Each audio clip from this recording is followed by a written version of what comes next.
Je sais pas si ça t'est déjà arrivé lorsque tu arrives à un entretien, mais on sent ce rapport de force dès l'arrivée. On attend salle d'attente, est-ce qu'il y a déjà des candidats? Est-ce que ça s'enchaîne? On sent également le stress des gens qui sont autour de nous. Est-ce que c'est un accueil assez formel? Est-ce que c'est quelque chose d'assez structuré ou au contraire un petit peu en dilettante? Tout ça, ça donne le ton finalement pour l'entretien et ça donne un peu la thématique et le ton sur ce rapport de force. Et il m'est arrivé comme ça d'arriver dans un entretien, enfin pour un entretien, pour le poste qui me semblait, pour un poste qui me semblait un petit peu basique, pas un poste de directrice, un poste assez basique.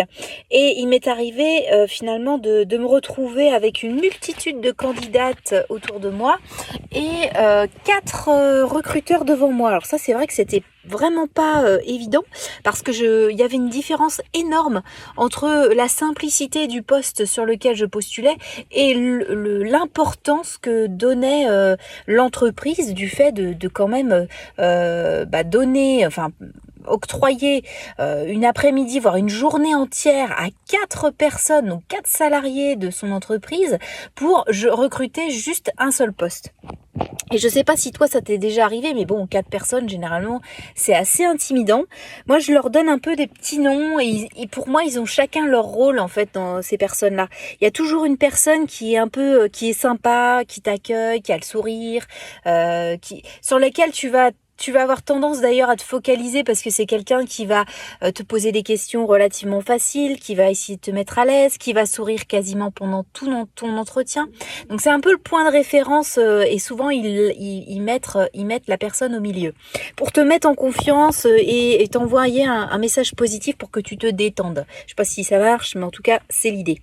La deuxième personne, généralement, c'est une personne qui observe, une personne qui est vraiment qui ne dit rien, qui dit quasiment rien de l'entretien, qui est vraiment en mute et qui est là justement pour observer ce qui se dit, t'observer toi, comment tu es habillé, ton savoir-être, comment tu te tiens, est-ce que tu croises les bras, est-ce que tu croises les jambes, est-ce que tu es stressé, est-ce que tu as des tics de langage. Tout ça, c'est vraiment, quand on dit qu'en entretien on se sent vraiment observé, effectivement quand tu as 4 personnes devant toi, c'est souvent cette personne qui ne dit rien, qui est plus dans l'observation. Et c'est vraiment la thématique de l'entretien, c'est ça pour elle.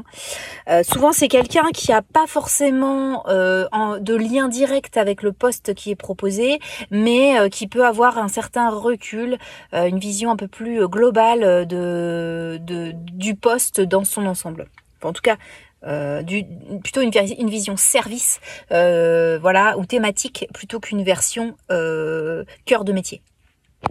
Ensuite, la troisième personne, c'est souvent le bad cop. Alors celui-là, on prend un peu en grippe à défaut, parce que c'est souvent la personne qui est un peu désagréable, qui est pas forcément souriante, qui pose des questions compliquées, qui va aller titiller, qui va aller chercher les problèmes, qui va aller chercher, il y a une incohérence dans ce que tu viens de dire, il y a un truc qui coince, et la personne, elle va mettre tout de suite le doigt dessus, tu vas bafouiller un petit peu, tac, elle va mettre le doigt dessus. Donc c'est un peu le bad cop de l'entretien.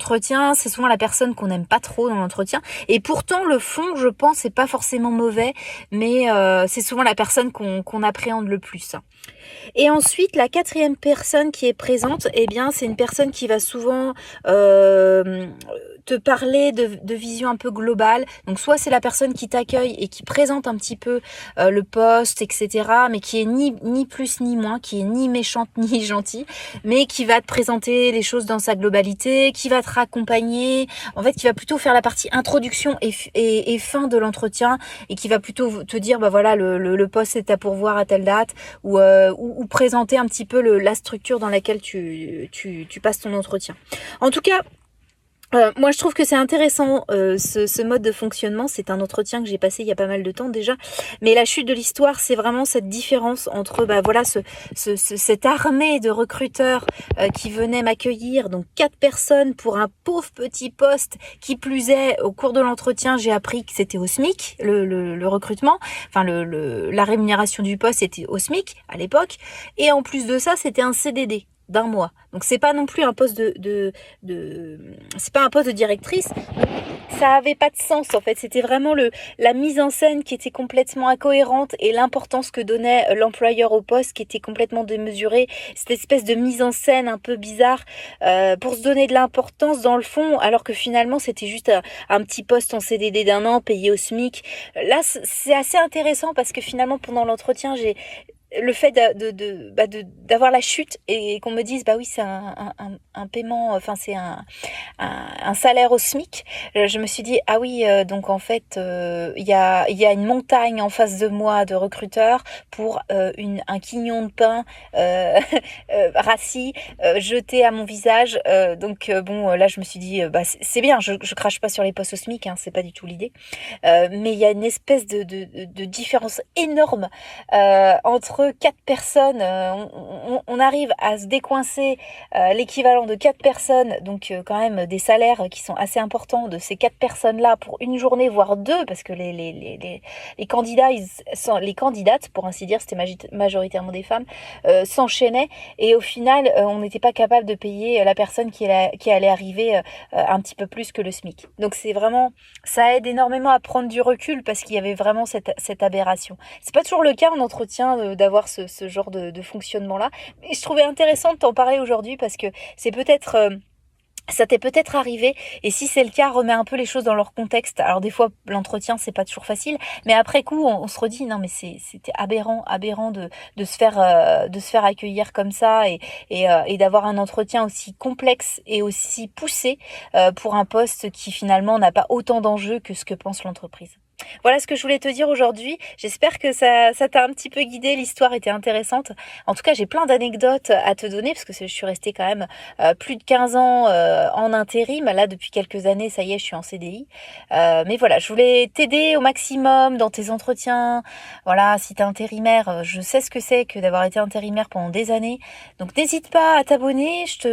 Moi, je fais des formations pour t'aider à être plus compétitif, à être plus intéressant, enfin, dans tes compétences, à vraiment prendre ta vie de salarié à bras le corps et ne pas se laisser porter, ce que j'ai fait pendant plus de 10 ans. Donc voilà, depuis j'ai pris en main ma carrière et j'en suis très contente. Donc j'aimerais voilà, distiller cette parole-là auprès de salariés qui eux sont peu épanouis dans leur métier et qui aimeraient faire avancer leur carrière.